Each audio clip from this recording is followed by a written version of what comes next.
Mu më pëlqeu dhe video në Itali për shembull, kur pash videon e zotit Çeaj. Shumë e bukur ajo. Një sekond. Se ne gjithmonë kemi dëgjuar për politikanë që kanë vila të shtrenjta. Ka dy gjëra. Po unë vetëm të Ramës kisha parë shtëpinë në Durrël, po kur pash vilën e zotit Çeaj pastaj. Që ka të deklaruar. Shumë e bukur ishte. Tani e relativizove dhe ka një problem këtu. E di kush është problemi? Më thuaj. Pra nëse ne e filmuar Ramën në parlament, në ambient publik, dhe i kërkonin dorëheqjen dhe i kërkonin llogari pse nuk vjen në parlament japi llogari, është njëra gjë. Por ti shkosh ti filmosh shtëpinë tjetrit, sipas një kodi mafios. Kjo është shumë e rëndë. Dhe këtu ka ndaluar çdo limit. Po edhe ju dhe ky është shantazh i pastër, mos e keni legjitimuar ju këtë.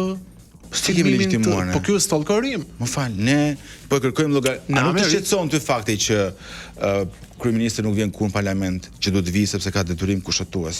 Në momentin që vjen aty vetëm për të votuar, rrisë ka padai dhe ju shkoni bëni fresk, bëni video. Dhe gjithë vëmendjen e transmetoni te Rama. Është burrëruar Ronaldo. Vidh ato dokumentat. Siç vodhë dokumentin dje, me që s'u japin dokumentet e Ballukut, vidhe USB-n. Kush e ka aty? Gazbardhi, nuk e di, kush e mban. Ta nxjerrim pse e mbajnë. Po vidheni siç e vodhë dje pra. Po nuk vodhëm njëri gjë më tani, akoma do të theshë një diskutime tani. Pra, ti thua që nuk ju thoni na japin më procedurë, sepse desheja dje e mori me procedurë. Kemi kërkuar të zbatohet procedura. Pse nuk I merrni? Nuk vjedhim ne, Ronaldo. Po është më rëndësishme. Janë të tjerë ata që vjedhin. Është më rëndësishme marrja e dokumenti që ka të bëjë me fakte konkrete, siç I thoni për një politikan të korruptuar, se sa ju të merrni me vrap një dokument me SBA-n. Po më thuaj mendimin tënd për këtë xhirimin e vilës në. Po do duk normale, është shantazh I pastër. Shantazh I pastër. Ka marrë siguri zoti Shehaj pas asaj video? Zoti Shehaj është politikani vetëm që bën transparente gjithçka. Dhe vilën që thoni ju, nuk bën në një shpike këta, nuk e zbuluan, është e deklaratë e tij e pasurisë. Këta tani vajten atje me kamera te familja e vet, po nuk u futën brenda. E filmuan. Po tani më fal.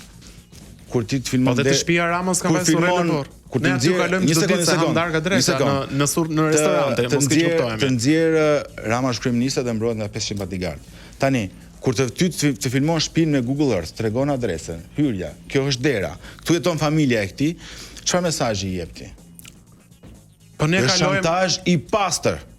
Pra, të merresh edhe me shtëpinë e fëmijëve dhe të gruas, nuk e ka bër askush dhe po e bën ta. Nuk vajti brenda në shtëpi. Nuk vajti brenda në shtëpi. Ronaldo duhet ta dënosh. Ai mbase imagjino tani për shkak të detyrës tënde, nuk është e njëjta gjë, por për shkak të detyrës tënde si gazetar dhe ti për shkak të një denoncimi dhe përpjekjes që bën për interesin publik, I prek një kallo dikujt tjetër dhe ai ty tani të vjen të xhiron shtëpinë, të thon këtu jeton Ronaldo dhe kush ka ndonjë natë me Ronaldon, ta di domethënë që këtu e ka, këtu e gjen.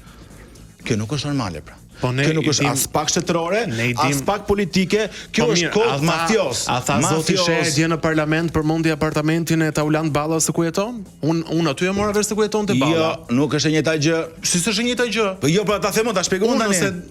Të tha. Unë nuk e di ku jeton te Balla. Ka deklaruar një apartament në një kull të Tiranës. Kaq.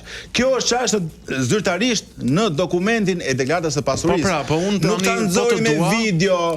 Si që nëzorja I... Po të dua mos I relativizo. Të kundërshtoj.